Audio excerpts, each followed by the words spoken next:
간절히 기도드리옵나이다. 아멘. 전능하사 천지를 만드신 하나님 아버지를 내가 믿사오며 그 외아들 우리 주 예수 그리스도를 믿사오니 이는 성령으로 잉태하사 동정녀 마리아에게 나시고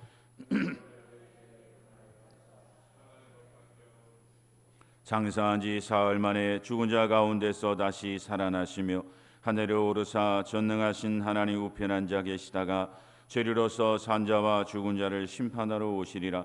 성령을 믿사오며 거룩한 공회와 성도가 서로 교통하는 것과 죄를 사하여 주는 것과 몸이 다시 사는 것과 영원히 사는 것을 믿사옵나이다. 아멘.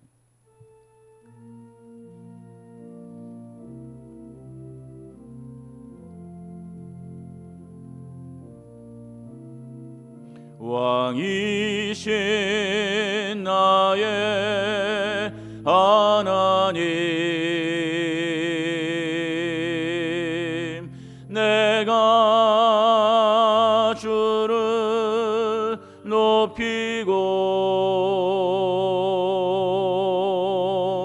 영원히 주의 이름을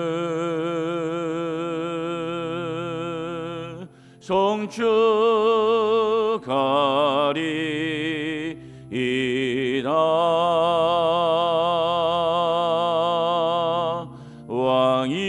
왕이신 나의 하나님, 내가 주를 높이고 영원히 주의 이름을 송축하리이다. 아멘. 하나님이여, 민족들이 주를 찬송하게 하시며 땅이 그의 소산을 내어 주었으니 하나님 곧 우리 하나님이 우리에게 복을 주시리로다. 아멘.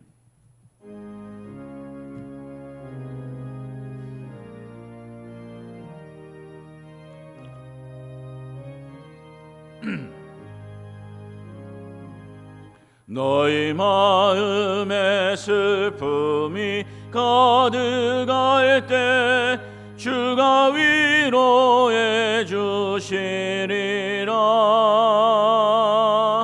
아침에 같이 빛나는 마음으로 너 십자가 지고 가라.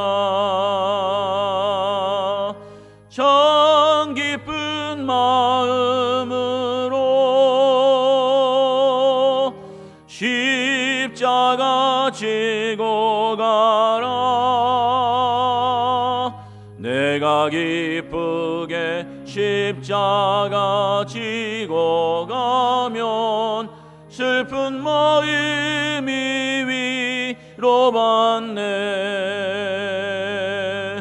때를 따라서 주시는 은혜로서 가란 심령의 힘을 얻고 주가 언약한 말씀을 기억하고 고 가라. 참 기쁜 마음으로 십자가 지고 가라. 내가 기쁘게 십자가 지고 가면 슬픈 마음이 위로받네. 내가 맡은 일 성실히 행할 때에 주님 앞에서 상 받으리.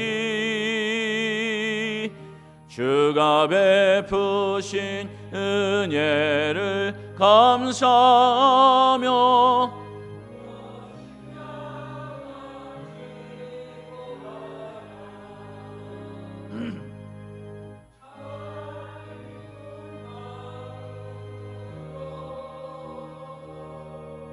십자가 지고 가라. 내가 기쁘게 십자가 지고 가면 슬픈 마음이 위로받네. 아멘. 우리 하나님 말씀은 여호수아서 8장 24절에서 29절 말씀 보겠습니다.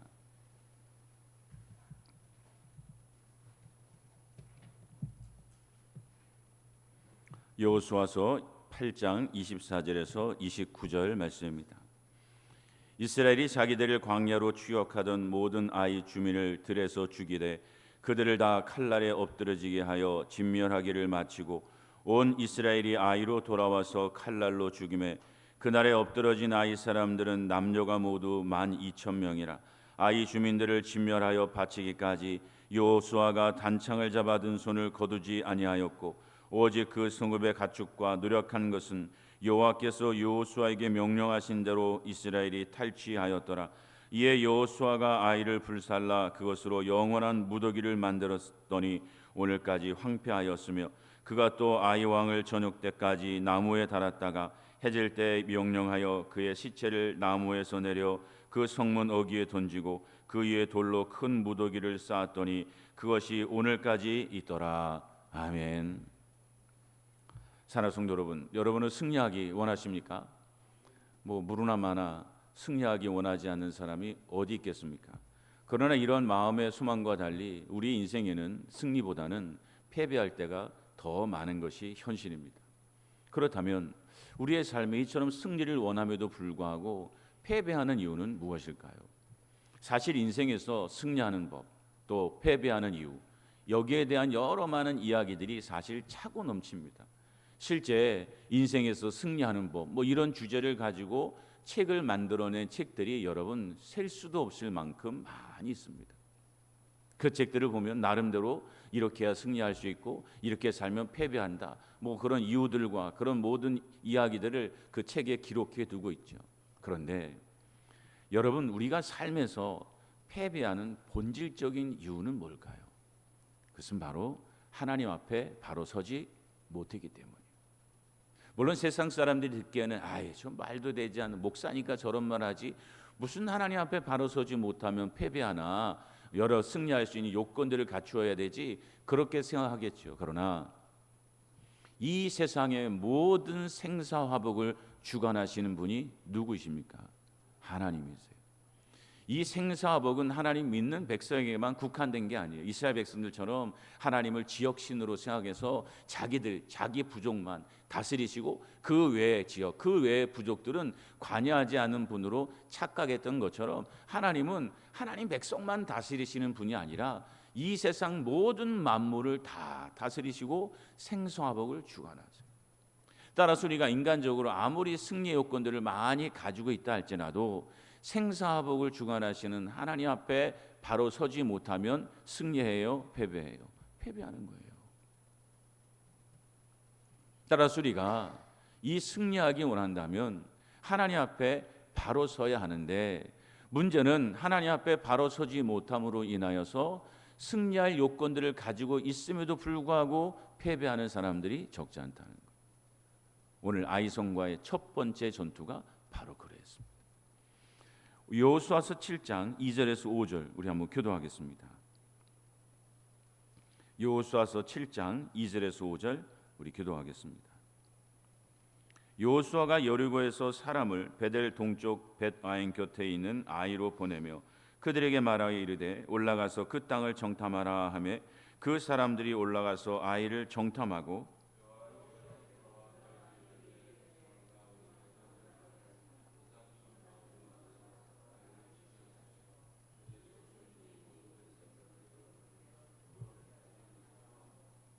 백성 중 3,000명쯤 그리로 올라갔다가 아이사라 앞에서 도망하니 명쯤 쳐 죽이고 성문 앞에서부터 스바림까지 쫓아가 내려가는 비탈에서 쳤으므로 백성의 마음이 녹아 물같이 된지라. 아멘. 자, 사랑하는 성도 여러분, 아이성과의 첫 번째 전투에 나선 이스라엘 백성들의 태도는 어떠했습니까? 승리를 장담했어요. 왜냐하면 아이성은 자신들이 방금 전에 승리했던 여리고성에 비하면 그야말로 조망만 했기 때문입니다. 그러니 우리가 이 여리고성을 이긴 민족인데 이 조그만 아이성이야, 아유 당연히 이기지. 그러니까 정탐꾼이 뭐라고 보고합니까? 군사를 다 일으켜서 나갈 필요 없고 한 2, 3천 명쯤만 올라가도 충분히 이길 수 있습니다 라고 보고한 거 아니에요. 그래서 이 보고에 따라서 3천 명쯤 올라가 전투를 벌였는데, 오늘 이스라엘 백성들의 생각과 달리 여러분, 아이성과의 전투에서 승리했습니까? 패배했습니까? 패배했죠. 크나큰 패배. 이스라엘 백성들의 마음이 물같이 녹을 정도로 완전히 힘들고 고단하며 실패감에 사로잡히고 말았어요. 그렇다면 아이성과의 전투에서 이스라엘 백성들의 호언장담과 달리 패배한 이유는 무엇일까요? 여호수아서 7장 10절 12절 우리 교도하겠습니다. 여호와께서 여호수아에게 이르시되 일어나라, 어찌하여 이렇게 엎드렸느냐.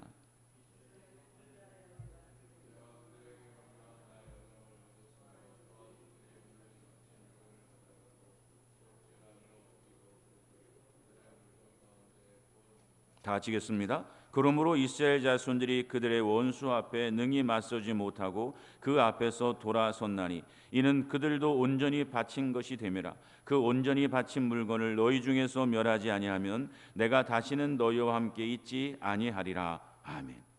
이스라엘 백성들이 아이성과의 첫 번째 전투에서 패배한 이유는 하나님께 범죄함으로 인하여서 하나님께서 그 전쟁에 함께하지 않으셨기 때문에,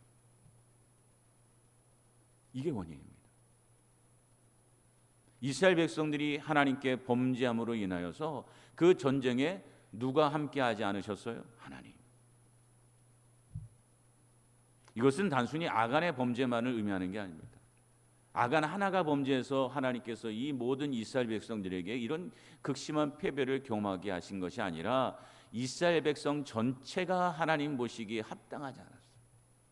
다만 하나님께서는 아간을 그 상징적인 의미로 그 범죄를 책망하시고 징계하심을 통하여서 이스라엘 백성들로 하여금 깨닫게 하신 거예요. 여러분, 이스라엘 백성이 가지고 있던 공통적인 문제는 무엇입니까? 이 전쟁의 승리가 하나님께 달려있다는 것을 깨닫지 못했어요. 자신의 힘, 자신의 능력, 자신의 경험, 우리가 여리고와의 전투에서 내가 이렇게 큰 승리를 거두었으니 여리고에 비하면 그야말로 조막손에 불과한 아이성은 야 이건 뭐 당연한 거 아니야, 식은 죽 먹기 아니야, 이렇게 생각한 거예요. 전쟁의 크건 작건, 우리가 대적하는 대적의 숫자가 많건 적건 상관없이 하나님께서 함께 하셔야만 승리하고 하나님께서 함께 하지 아니하시면 패배할 수밖에 없다고 하는 이 지극히 당연한 원리를 이스라엘 백성들이 믿지 않았기 때문에, 그래서 하나님께서는 아간의 범죄를 통하여서 이스라엘 백성들로 하여금 어떤 전쟁이든 전쟁의 승리는 누구에게 달려있다? 하나님께 달려있다. 그걸 깨닫게 하시는 거예요. 오늘 본문 24절 25절 기도하겠습니다. 이스라엘이 자기들을 광야로 추격하던 모든 아이 주민을 들에서 죽이되 그들을 다 칼날에 엎드러지게 하여 진멸하기를 마치고 온 이스라엘이 아이로 돌아와서 칼날로 죽임에 남녀가 모두 12,000명이라. 아멘. 자, 여러분, 오늘 이스라엘 백성들이 아이성과의 두 번째 전투에서는 승리했다는 것은 무엇을 의미합니까? 이스라엘 백성들이 하나님께서 요구하시는 삶의 태도를 회복했다는 거예요. 하나님께서 원하시는 삶의 태도를 회복함으로 인하여서 두 번째 아이성과의 전투에서는 누가 함께 하셨던 것입니까? 하나님. 따라서 우리도 하나님께서 베푸시는 이 승리를 체험하기 원한다면 하나님께서 원하시는 삶의 태도를 회복해야 합니다. 우리가 이스라엘 백성들처럼 하나님께서 원하시는 이 삶의 태도를 회복하게 되면 비로소 하나님께서 베푸시는 승리를 체험할 수 있게 되는 거예요. 사랑하는 성도 여러분, 승리하는 삶이 되시기를 주님의 이름으로 축원드립니다. 자, 그렇다면 우리가 이처럼 승리하기 위해서는 어떤 삶을 회복해야 될까요? 하나님께서 원하시는 삶의 태도는 무엇일까요? 첫째는 최선을 다하는 것입니다. 뭘 다해요? 최선. 오늘 본문 26절 보세요. 아이 주민들을 진멸하여 바치기까지 여호수아가 단창을 잡아든 손을 거두지 아니하였고. 자, 아이성과의 두 번째 전투에서 여호수아가 한 것이 무엇입니까? 단창을 잡은 손을 아이성을 향해 내밀었고 그 내민 손을 전투가 끝나기까지 거두지 아니했다는 거예요. 이처럼 여호수아가 단창을 잡은 손을 아이를 향해 내민 이유는 하나님께서 그렇게 하라고 명령하셨기 때문에. 그런데 놀라운 것은 이 여호수아가 단순히 그 단창을 잡은 손을 내밀어서 어떤 이 전략의 지시점으로 삼은 것으로 그친 것이 아니라 이 전쟁이 진멸되어서 끝나기까지 그 손을 거두지 않았던 거예요. 그러면 오늘 여호수아는 언제 그 단창을 잡은 손을 내밀었던 걸까요? 여호수아서 8장 18절 보면 여호와께서 여호수아에게 이르시되 내가 잡은 단창을 들어 아이를 가리키라. 내가 이 성읍을 내 손에 넘겨주리라. 여호수아가 그의 손에 잡은 단창을 들어 그 성읍을 가리키니.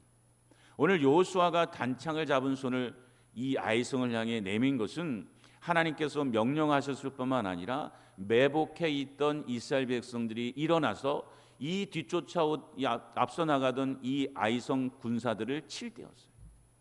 그러니까 매복을 이제 풀고 이제 매복에서 나와 전투를 시작하라라고 하는 이 메시지 사인이 바로 단창을 든 손을 내미는 것이었어요. 그래서 그 사인을 통해 이 이스라엘 백성들은 군사들은 매복에 있다가 이제 전쟁을 시작하게 된 것이죠. 그런데 놀라운 것은 오늘 이 여호수아가 그 단창을 잡은 손을 내밀고 그친 것이 아니라 이 전쟁이 진멸할 때까지 들고 있었다는 거예요.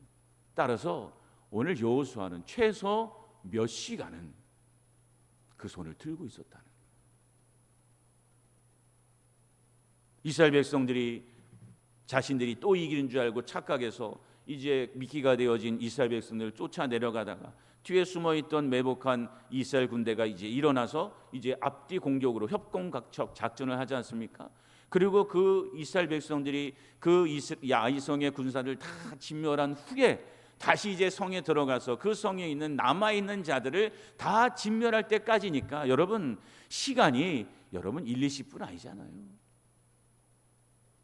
적어도 몇 시간이에요. 사실 인간적으로 생각해 보면 여호수아가 그 단창을 잡은 손을 계속해서 내밀 필요가 없어요. 왜? 그 단창을 잡은 손을 내민 것과 전쟁의 승패와는 별로 관계가 없잖아요.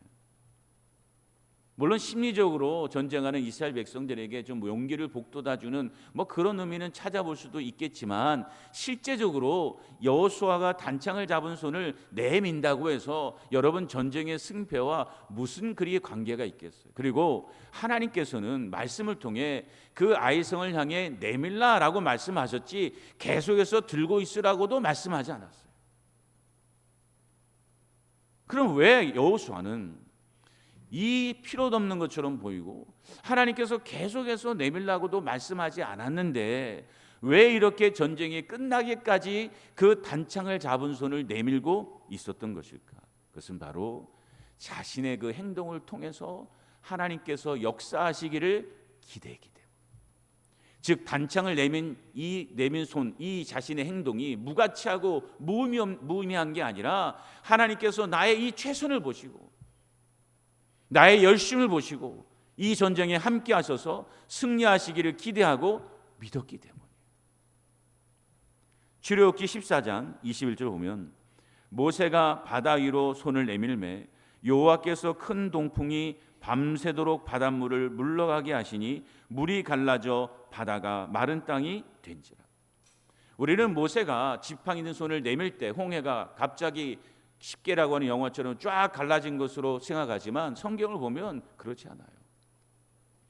모세가 지팡이 손을 내밀자 동풍이 불어왔고 그 동풍이 밤새도록 점점 강해져서 마침내 홍해가 갈라졌어요.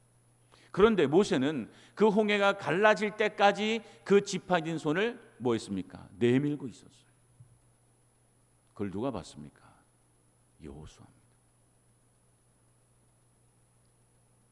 출애굽기 17장 10절 12절을 한번 찾아보시기 바랍니다. 구약성경 108조.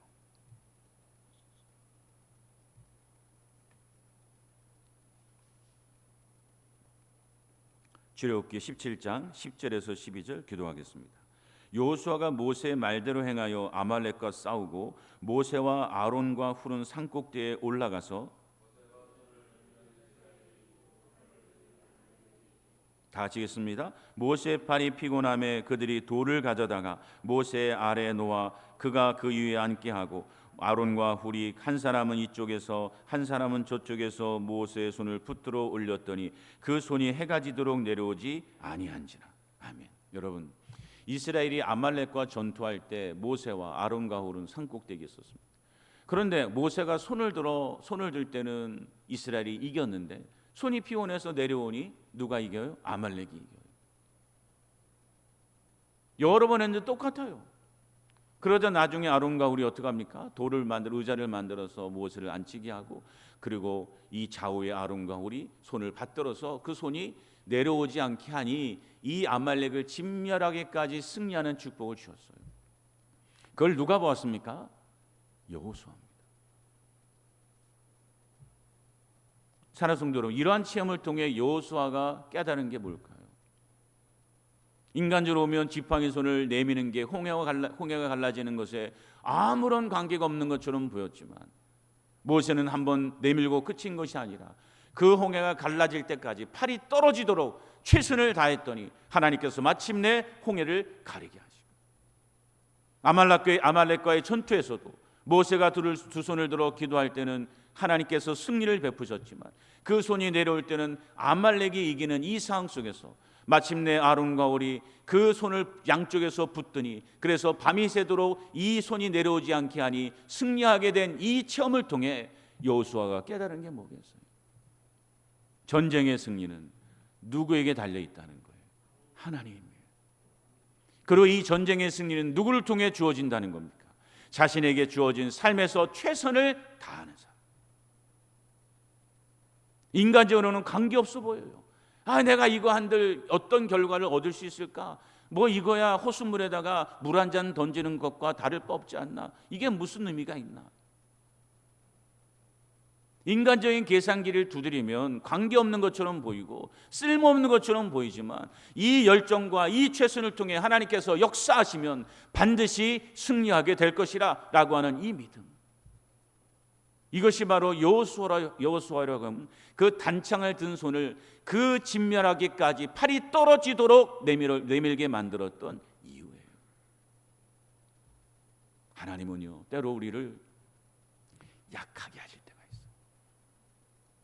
심지어는 하나님께서 인도하시는 길이라고 하는 확신을 주신 그 길에서도 그렇게 해요.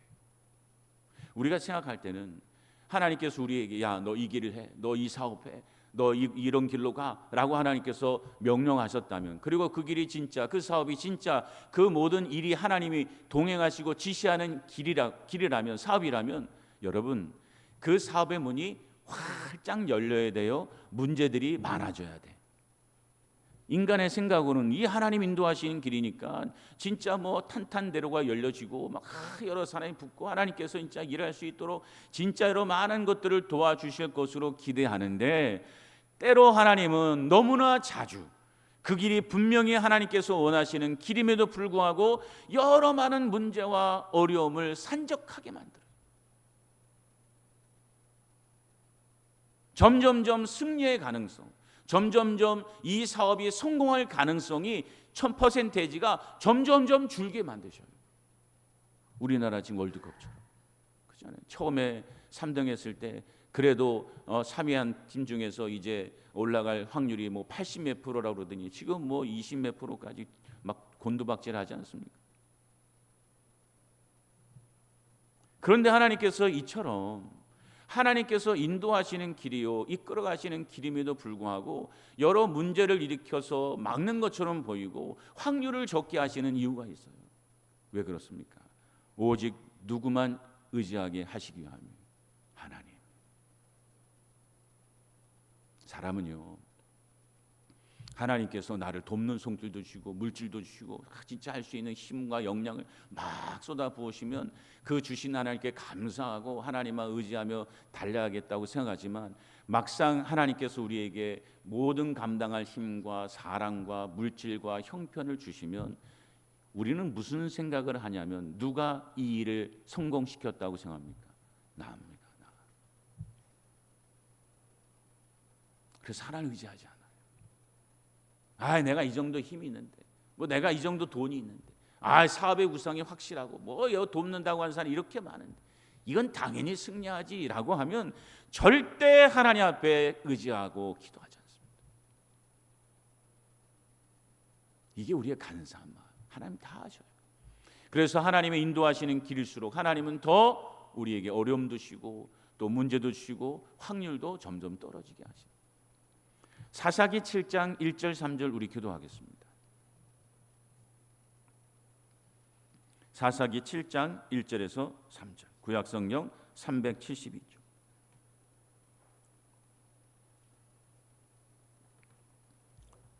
여룹바알이라는 기드온과 그를 따르는 모든 백성이 일찍 일어나 하롯셈 곁에 진을 쳤고 미디안의 진영은 그들의 북쪽이요 모레산 앞 골짜기에 있었더라.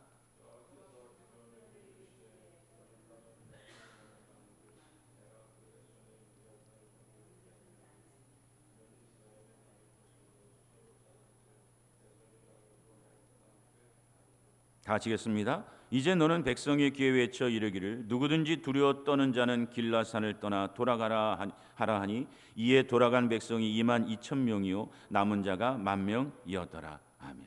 사랑하는 성도 여러분, 13만 5천에 되는 미디안과 싸우기 위해서 겨우 32,000명을 모은 이 기드온에게 하나님이 하신 말씀이 뭡니까? 사람 너무 많다, 돌려보내라. 그리고 알다시피 나중에는 몇 명으로 줄여요? 300명. 사실 인간적으로 생각해 보면 32,000명도 14만 5천 명과 싸우려면 턱없이 부족하잖아요. 4분의 1밖에 안 돼요. 그런데도 하나님께서는 그 숫자가 많다고 하시고 심지어 300명으로 줄이신 이유는 오직 누구만 의지하게 하시기 위함입니까? 하나님. 인간적으로는 여러분 그 14만 5천 명이 되는 미디안과 싸우는데 300명밖에 없어요. 그럼 여러분 전술이고 세상 말로 나발이고 뭐 필요하겠습니까? 이 300명 가지고 도대체 뭘 하겠습니까? 그런데 하나님께서 이처럼 이스라엘 백성들의 수를 줄이신 이유는 이 전쟁의 승리가 오직 하나님께만 달려있음을 보여주시기 위함이었어요. 그리고 이러한 하나님의 마음을 기드온이 깨달았어요. 전쟁의 승리는 사람의 수의 많고 적음에 달린 것이 아니다. 하나님께서 함께 하시느냐 함께 하지 않느냐 거기에 달려있다. 이걸 깨닫게 되자 오늘 기드온은 그 300명을 가지고 최선을 다해요. 한다는 맞은 자처럼 이거 뭐 가지고 할 수 있는 게 뭐가 있나, 그냥 알아서 니들이 알아서 해라가 아니라 나름대로 철저하게 계획을 세우잖아요. 그 300명을 그래도 세 대로 나눠서 100명씩 그 항아리에 횃불을 숨겨두고 있다가 이제 신호에 맞춰서 항아리를 깨트리면서 횃불을 들고 여호와를 위하라 기드온을 위하라 외치게 만들었다. 심리전이죠. 사실 여러분 14만 5천 명이나 되는 이 미디안과의 전쟁의 이 심리전도 뭔 의미가 있겠어요? 그런데도 기드온은 최선을 다. 그리고 그 최선을 통하여 마침내 기드온은 13만 5천 명이 되는 미디안과 싸워서 이겨요, 패배해요? 이기잖아요. 사랑하는 성도 여러분, 여러분 삶에서 최선을 다하고 있습니까? 요새 많은 청년들이 흑수저, 금수저, 그게 그 논리에 많이 눌려 있어요. 나는 흑수저야. 우리 부모는 날 도와주지도 않고 도울 힘도 없고 나는 뭐 열심히 해봐야 겨우겨우 하루 먹고 사는 것밖에 없고 노력해도 안 되고 아유 내가 한들 뭔 소용이 있나.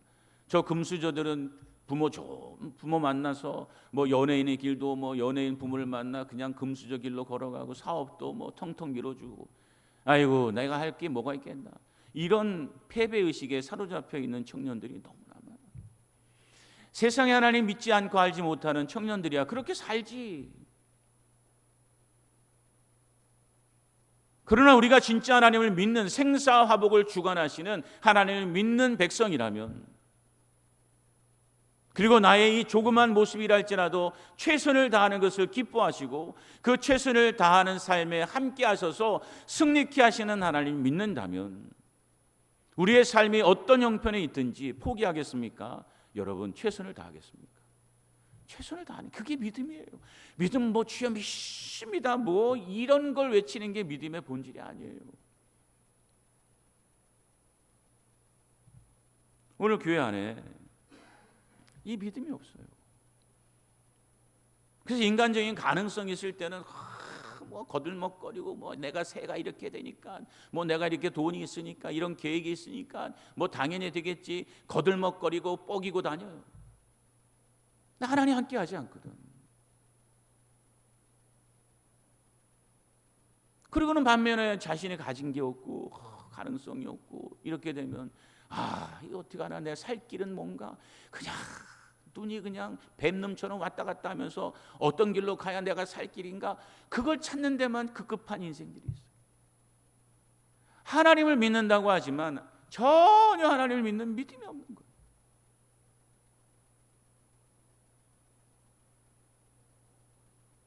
오늘 기도문이 또 오늘 여호수아가 인간적으로는 쓸모없는 것처럼 보이는 그 자신의 삶에 최선을 다했더니요 생사화복이 누구에게 달려 있습니까? 하나님께 달려 있음을 믿고 자신의 열심과 최선을 하나님이 기뻐하시면 반드시 역사하신다고 하는 믿음을 가지고 있었기 때문에, 그리고 이것이 바로 하나님이 기뻐하시는 삶의 태도인 거예요. 사실 어찌 보면 이 두 번째 아이성과의 전투에서 이스라엘 백성들이 승리했던 이유는 바로 전적으로 여호수아에게 달려있다고 해도 과언이 아니에요. 사랑하는 성도 여러분, 생사화복의 하나님을 인정하시기 바랍니다. 그래서 여러분에게 주어진 삶에서 이 믿음 가지고 끝까지 최선을 다하는, 그래서 마침내 승리를 베푸시는 하나님 만나시기를 주님의 이름으로 축원드립니다. 두 번째, 오늘 이 이스라엘 백성들이 두 번째 아이성과의 전투에서 승리했던 삶의 태도는 무엇입니까? 하나님의 말씀을 삶의 기준으로 삼았기 때문에. 무엇을 삶의 기준으로 삼아요? 하나님의 말씀. 오늘 본문 27절 보세요. 오직 그 성읍의 가축과 노력한 것은 여호와께서 여호수아에게 명령하신 대로 이스라엘이 탈취하였더라. 사랑하는 성도 여러분, 이스라엘 백성들이 아이성과의 첫 번째 전투에서 패배한 이유가 무엇이었습니까? 하나님의 말씀대로 행하지 않았기 때문에. 여리고성과의 전투에서는 하나님께서 모든 속한 것은 다 진멸하라고 하셨어요. 어떤 것인 상관없이. 그러나 아간은 그 중에 자기가 보기 좋은 외투와 금을 숨겼잖아요. 은을 숨겼잖아요. 하나님 말씀대로 순종하지 않음으로 인해서 패배한 거예요. 따라서 아이성과의 두 번째 전투에서는 이스라엘 백성들은 철저하게 하나님 말씀대로 순종했던 것입니다. 왜? 이것이 전쟁의 승리의 핵심이라는 것을, 본질이라는 것을 깨달았기 때문에. 오늘 우리의 삶에 승리를 체험하기 위해서는 최선을 다하는 것 못지않게 중요한 것이 바로 하나님의 말씀대로 순종하며 사는 거예요. 즉 무엇을 하든지 이게 과연 하나님 말씀에 맞는 건가? 하나님이 기뻐하시는 건가? 돌아보는 거예요. 고민하는 거예요. 우리는 인간적으로 뭔가 가능성이 보이고 뭔가 내가 힘이 있고 뭔가 내가 새가 있어. 이 정도 되면 여러분 절대 자신을 안 돌아봐요. 내가 가는 길이 진짜 하나님 원하시고 기뻐하시는 건지, 내 행동이, 내 계획이 진짜 하나님 보시기에 합당한 것인지 돌아보지 않아요. 여러분, 만약 우리가 꽁 잡는 것이 매라고 하는 이 생각을 가지고 진짜 하나님 원하시는 말씀대로가 아니라 내 생각과 내 계획과 세상의 법칙대로 여러분 끌어다 당겨 쓰면 결국 우리의 인생은요 하나님 함께 하지 않아요. 요즘 여러 가지 것들을 섞어서 새로운 것을 만드는 퓨전 문화가 참 많이 자리를 잡았어요. 처음만 해도 막 생소했지만 이제는 뭐 거의 생활하다시피 하지요. 음식도 서양의 것과 동양의 것을 섞어서 만들기도 하고, 음악도 서양의 것과 동양의 것을 함께 믹싱해서 새로운 음악을 만들어내기도 합니다. 이처럼 이 퓨전은 새로운 문화를 만들어내는 창의적인 행동이라고 말할 수 있어요. 그런데 신앙에서는요, 이 퓨전, 이 혼합주의가 하나님께서 원하지 않는 삶의 태도. 신명기 22장 9절에서 11절 보시면 내 포도원에 두 종자를 섞어 뿌리지 말라. 그리하면 내가 뿌린 씨의 열매와 포도원의 소산을 다 빼앗길까 하노라. 너는 소와 나귀를 결의하여 갈지 말며 양털과 배실을 섞어 짠 것을 입지 말지니라. 하나님께서 율법을 통해서 이스라엘 백성들로 하여금 이 혼합주의를 따르지 말라고 말씀하셨어요. 즉 포도원에 두 가지 종자를 뿌리거나 또 양털과 배실을 함께 혼방해서 쓰거나. 여러분, 이것은 단순히 생활의 삶에 대한 규칙이 아니에요. 농사법에 대한 규칙이 아니에요.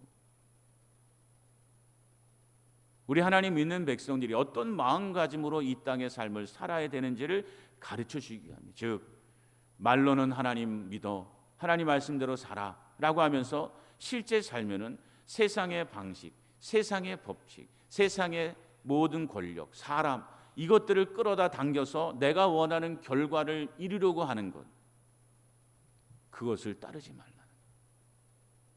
세상은요 꽁 잡는 게 매 아닙니까? 그가 매든 아니든 관계없어요. 꽁만 잡으면 매라고 해요. 그러나 하나님의 믿음 안에서는 결코 그렇지 않아요. 오늘 교회 안에 말로는 하나님 믿는다고 하지만 여러분 자신이 원하는 결과를 얻어내기 위해서 온갖 추잡한 방법들을 다 끌어다 쓰는 사람들이 얼마나 많아요. 온갖 거짓, 인간의 새, 사기, 그냥 뭐 이 내가 승리를 얻기 위해서 이것저것 이 사람 저 사람 합종 연행을 하고 말이죠. 그래서 승리하게 될 걸 기대하고, 하나님 결코 그런 인생에 함께 하질 않아요. 사무엘상 15장 22절 23절 우리 기도하겠습니다.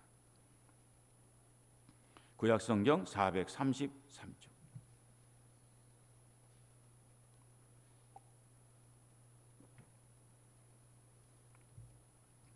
사무엘상 15장 22절 23절 기도하겠습니다.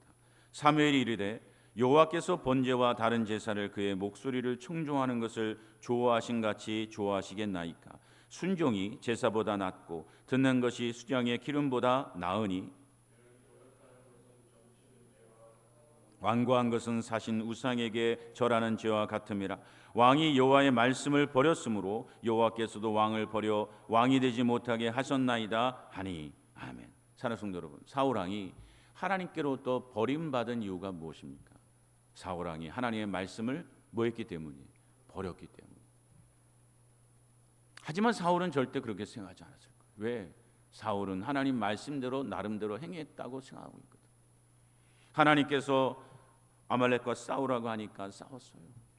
그리고 그 진멸하라고 하니 거기에 속한 것들 대부분을 다 진멸했어요. 그러니 나름대로는 하나님 말씀에 순종했어요? 순종하지 않았어요? 순종한 거죠. 그런데 문제는 무엇입니까? 자신의 생각에 하나님 말씀에 집어넣은 거예요. 자기 나름대로 좋은 결과를 얻기 위해서, 하나님께 더 좋은 제사를 드리기 위해서, 정치적으로 더 좋은 결과를 얻기 위해서 아말렉 왕 아각을 살려두고 가장 살찌고 보기 좋은 그 재물들을 남겨뒀다.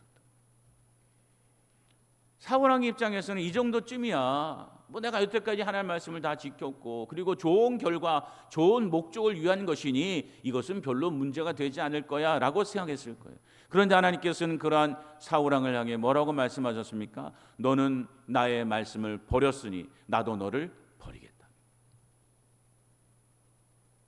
아예 처음부터 사울왕이 아말렉과 싸우러 갈 때도 아유 하나님 어떻게 싸웁니까? 우리 가지고 힘 가지고는 싸울 수가 없어요. 안 돼요. 라고 거부하고 처음부터 하나님 말씀에 순종하지 않았는데 하나님께서 사울에게 너 나의 말을 버렸구나라고 하면 많은 사람들이 아 그렇지. 또 사울도 자신의 그 하나님의 지시에 대해서 지적에 대해서 인정했을 거예요. 그런데 아니잖아요. 오늘 많은 사람들이 착각하고 있는 것이 이거예요. 하나님께서는 계속해서 성경 말씀을 통해 경고하는 것이 너희가 하나님의 말씀대로 살지 아니하면 내가 너희와 함께하지 않는다. 너는 결코 승리하지 못하고 너희는 결코 축복으로 나가지 못한다. 이것이 성경 말씀을 통해 곳곳에 우리에게 주시는 말씀이에요. 그런데 많은 성도들은 사울왕처럼 나름대로 교회 나오고 나름대로 말씀대로 산다고 하고 나름대로 하나님의 뜻대로 산다고 하니까 자기들은 하나님 말씀을 버리지 않고 하나님의 말씀대로 살고 있다고 생각하고 있는 거예요. 그런데 문제는 무엇입니까? 그런 삶 안에 세상의 죄악과 세상의 방식과 인간의 세와 온갖 더러운 것을 다 혼합하고 있다는 거예요. 따라서 우리는 우리 안에 세상의 것에 오염되어 있는 것이 무엇인가 날마다 돌아보고 끊어내는 삶을 살아야 하는 거예요. 우리도 알지 못하는 사이에 목사님 저도 그래요. 일을 진행하다 보면 목회를 하다 보면 처음에 하나님 말씀대로 믿음대로 한다고 기도도 하고 살아가지만 어느 순간 인간의 방법이 인간의 생각이 자리 잡거든요. 아 이건 이렇게 저렇게 하면 되겠고 아 이건 이런 방식으로 하면 되겠고 자신도 모르는 사이에 하나님 말씀 안에 세상의 생각과 방식이 믹싱이 되기 시작해요. 그래서 우리는 무엇을 하든 무슨 계획을 하든 그 계획 속에 하나님이 기뻐하지 않는 세상의 것은 없는지 내가 혹시라도 인간의 세를 의지하고 있지는 않은지 내가 혹시라도 내가 가지고 있는 돈을 의지하고 있지는 않은지 혹시라도 내 투자자를 내가 의지해서 야, 저 사람이 나를 투자한다고 했으니 내가 염려할 것이 없구나 혹시 그것을 의지하고 있지는 않은지 아니면 세상의 방식에 이렇게 하면 저렇게 되고 저렇게 하면 이렇게 되는 그 세상의 방식들을 내가 따라가고 있지는 않은지 날마다 자기를 돌아봐야 되는 거예요. 우리 고린도전서 5장 6절에서 8절 우리 한번 기도하겠습니다. 신약성경 268쪽 고린도전서 5장 6절에서 8절 268쪽 교도하겠습니다. 너희가 자랑하는 것이 옳지 아니하도다. 적은 누룩이 온 덩어리에 퍼지는 것을 알지 못하느냐?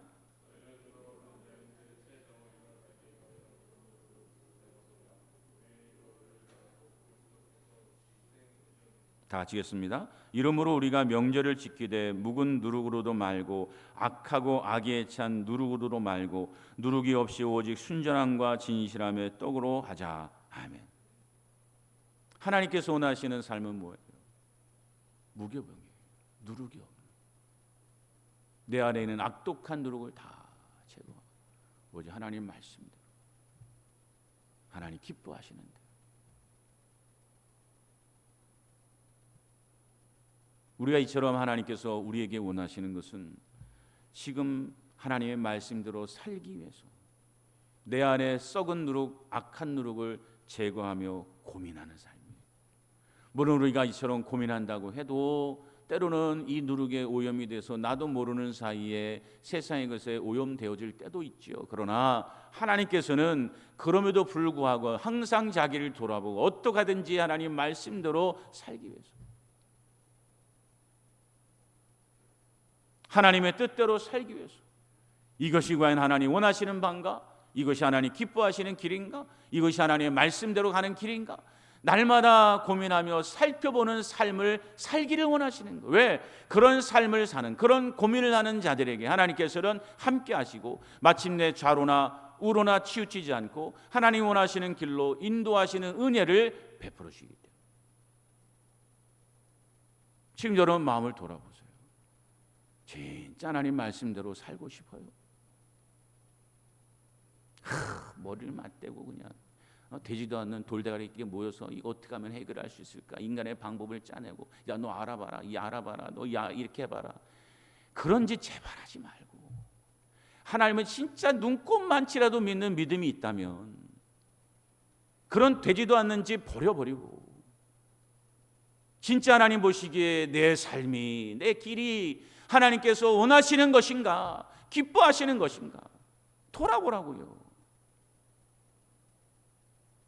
하나님은 지금도 앞서 말씀드린 대로 생사화복의 하나님이 여러분이 아무리 인간적으로 발버둥치고 인간적인 가능성을 다 끌어들인다 할지라도 하나님께서 함께하지 않고 인정하지 않으면 여러분의 인생은 패배예요.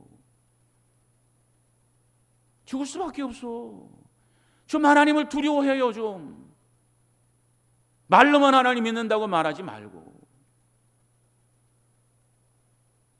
사랑하는 성도 여러분, 하나님 말씀대로 살기 위해서 더 많이 고민하시기 바랍니다. 그래서 그 고민을 통해 여러분 하나님께서 기뻐하시는 삶이 돼요. 하나님이 원하시는 또 베푸시는 은혜와 축복을 경험하는 우리 모두가 되시기를 주님의 이름으로 축원드립니다. 우리 서로 사람과 한번 인사하시 바랍니다. 승리하시기 바랍니다. 할렐루야. 여러분 우리가 이처럼 승리하는 삶이 되기 위해서는 어떻게 됩니까? 첫째, 뭘 다해야 됩니까? 최선을 다해야 돼. 왜? 생사화복이 누구에게 달려 있어요? 하나님께. 인간적인 가능성? 그건 아무것도 아니에요. 오직 하나님만 의지하고 최선을 다해. 두 번째는 무엇입니까? 무엇을 삶의 기준으로 삼아야 합니까? 하나님 말씀입니다. 하나님 말씀만. 내 안에 세상의 방식, 세상의 원리, 여러 세상의 새 이런 것들을 의지하는 마음, 이 악한 누룩을 날마다 제거해야 돼. 누룩이 없는 무기복의 삶이 될 때 비로소 승리를 베푸시는 하나님을 만나게 되는 거예요. 사랑하는 성도 여러분, 하나님께서 원하시는 삶의 태도를 회복하시기 바랍니다. 그래서 하나님이 베푸시는 이 승리를 우리 모두 다 경험하시기를 주님의 이름으로 축원드립니다. 우리 하나님께 찬양으로 영광 돌리겠습니다. 사랑하는 성도 여러분, 오늘 우리가 이 땅의 삶에서 승리하기 원한다면 결단이 있어야 되는 거예요. 오늘 말씀처럼 내가 하나님 말씀대로 살리라. 그리고 하나님의 뜻대로 살리라. 그리고 내게 주어진 삶에 최선을 다하리라. 이 결단을 가지고 하나님 나와 함께 하시길 소망하며 한 걸음 한 걸음 걸어갈 때 비로소 우리의 삶에 승리를 베푸시는 하나님을 만나게 됩니다. 오늘 시간 이 말씀을 생각하면서 주님, 오늘 주님의 길을 걸어갈 때 말씀으로만 걸어가 승리하는 하나님 만나게 주옵소서. 고백하는 마음으로 우리 하나님 찬양하도록 하겠습니다.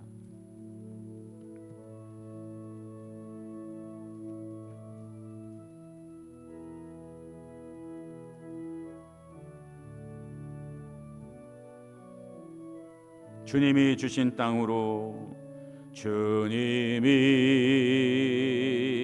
주신 땅으로 한 걸음씩 나아갈 때에 수많은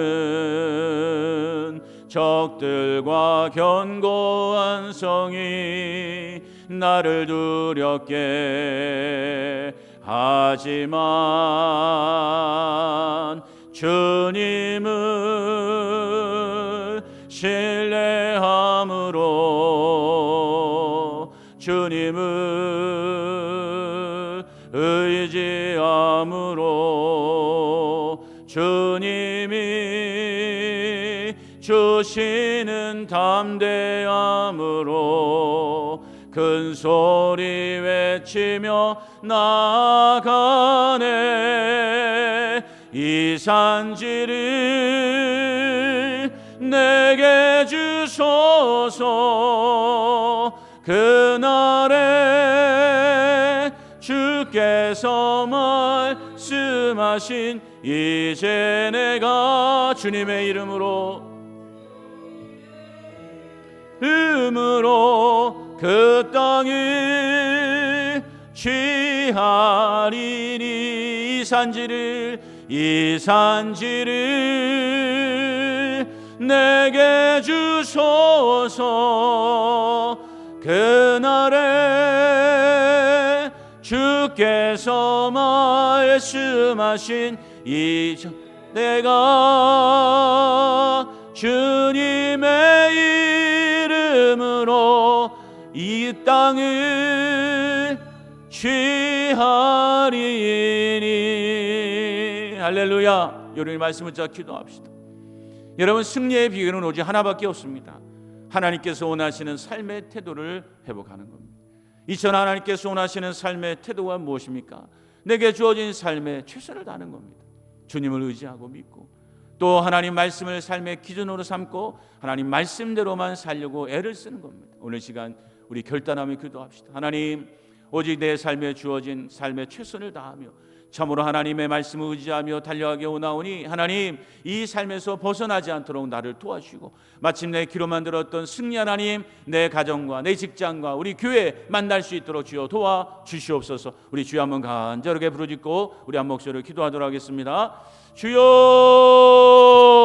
아버지여, 역사하여 주옵소서. 하나님이 오늘 우리의 삶에 동행하셔서 우리에게 참된 믿음 허락하여 주옵소서. 생사화복이 오직 하나님께 달려있음을 믿게 하시고 그래서 내게 주어진 형편이 아버지 어떠하든지 상관없이 하나님 말씀하시는 그 명령대로 순종하며 최선을 다하게 하여 주시옵시고 하나님, 더 나아가 하나님 오직 하나님 말씀으로만 나의 삶의 기준으로 삼게 하여 주옵시사. 세상의 방식이나 세상의 아버지 여러 것들을 혼합하며 망하는 인생 되지 않게 하시고 하나님, 어떠한지 날마다 하늘을 돌아봐 내 안에 있는 약한 누룩, 썩은 누룩들을 제거하여 순결한 무기봉의 삶이 될 수 있도록 그리하여 귀로만 들었던 승리 하나님, 우리의 가정과 직장과 한남 주왕께서 다 만날 수 있도록 주어 도와주옵소서. 하나님, 이 예배에 찬 모든 심령들마다 오늘 믿음이 회복되게 하시고 그리하여 그 삶의 터전에 하나님의 부신 은혜와 능력과 승리를 체험할 수 있도록 축복하여 주시옵소서. 역사하여 주시옵소서.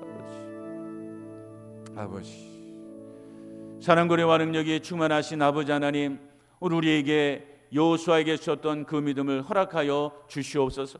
그리하여 생사복이 하나님께 달려있음을 믿어지게 하시고 그리하여 내 삶의 형편이 어떠하든지 상관없이 그 생사복을 주관하신 하나님 믿는 믿음을 가지고 내 삶의 터전에서 최선을 다하게 하여 주시옵시며 더 나아가 모든 어떤 길을 가든 오직 하나님 말씀만이 기준이 되게 하여 주시옵시사. 내 안에 나도 모르는 사이에 박혀있던 이 악한 누룩, 썩은 누룩들을 날마다 제거해버리고 오직 하나님 말씀대로 사는 인생 되게 하여 주시옵소서. 그리하여 오늘 말씀에 기록되어져 있는 이 승리 하나님이 주 우리의 삶의 가정에 또 하나님 직장에 또 우리 한남 주왕께 눈으로 보고 체험할 수 있도록 우리를 축복하여 주시옵소서. 모든 것 주님께 의지하옵고 예수님의 이름으로 간절히 기도드리옵나이다. 아멘.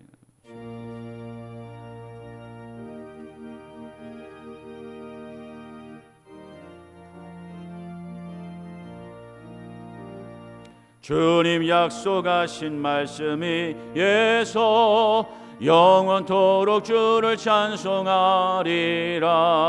소리 높여 주께 영광 돌리며 약속 믿고 굳게 서리라. 굳게 서리 영원하신 말씀 위에 굳게 서리 굳게 서리 그 말씀 위에 굳게 서리라. 주님 약속하신 말씀 위에서 세상 염려 내게 엄습할 때에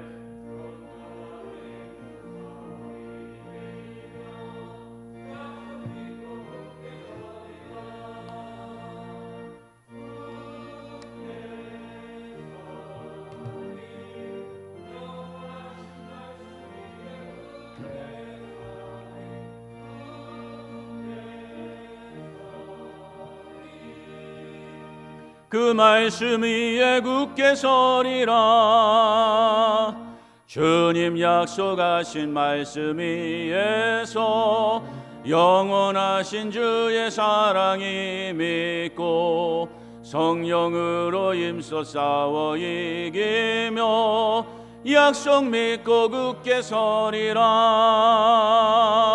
굳게 서리 영원하신 말씀 위에 굳게 서리 굳게 서리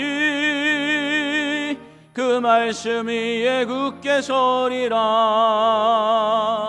주님 약속하신 말씀 위에서 성령 인도하는 대로 행하며 주님 품에 항상 안식 얻으며 약속 믿고 굳게 서리라.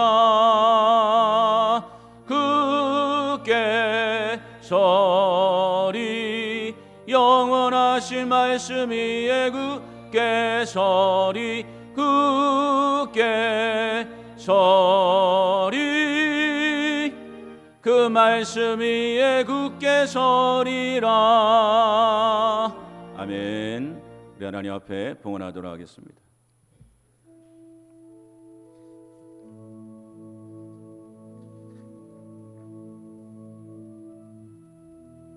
주여 명해 주옵소서.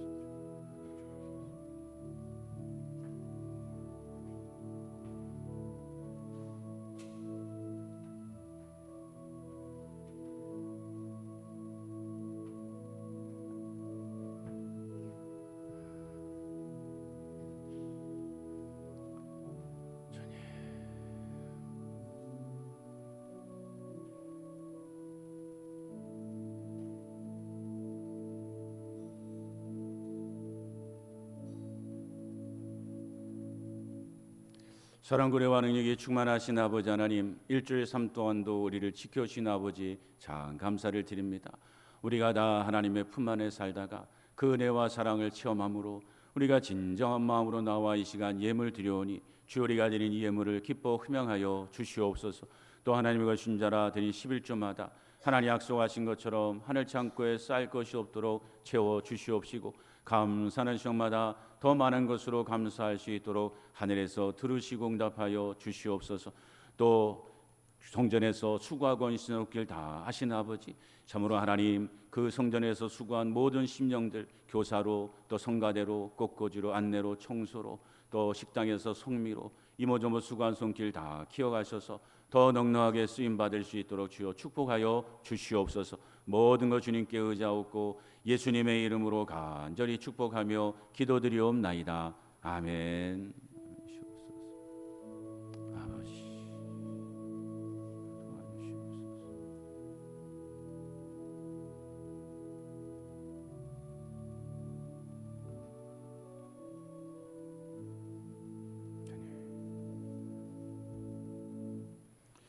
교회 소식 알려드리겠습니다. 다음 주일은 맥주 감사절로 지킵니다. 여러분 많은 동참 부탁드리고요. 또 우리 광고 진행하기 전에 하나 우리 PPT 하나 보고 시작하겠습니다. 여기에 모인 우리 어제 우리 주의 은총 받은 자여라. 아이들도 와서 청소. 주께서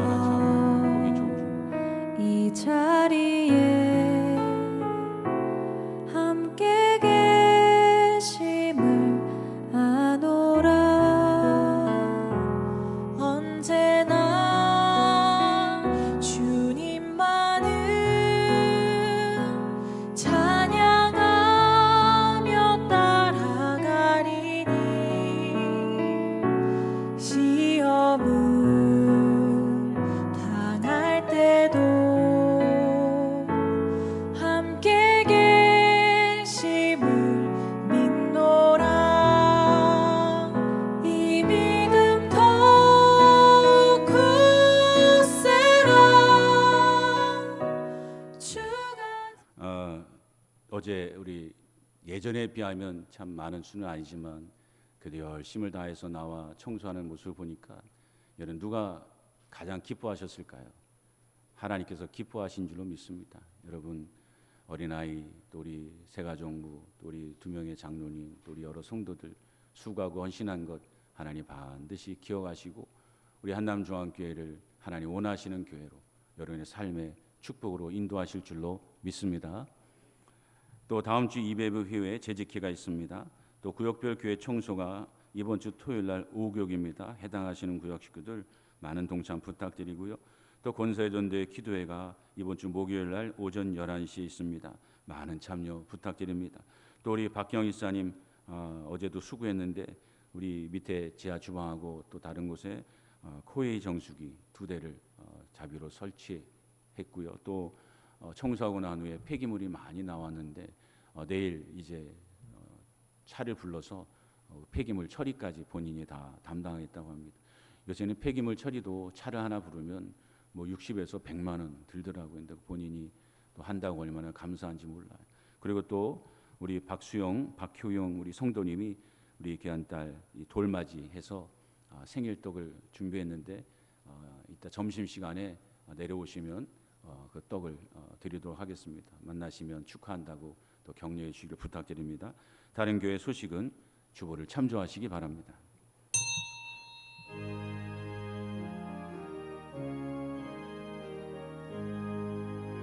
만복의 근원 하나님 온 백성 찬송 드리고 저 천사여 찬송하세 찬송 성부 성자 성령 아멘.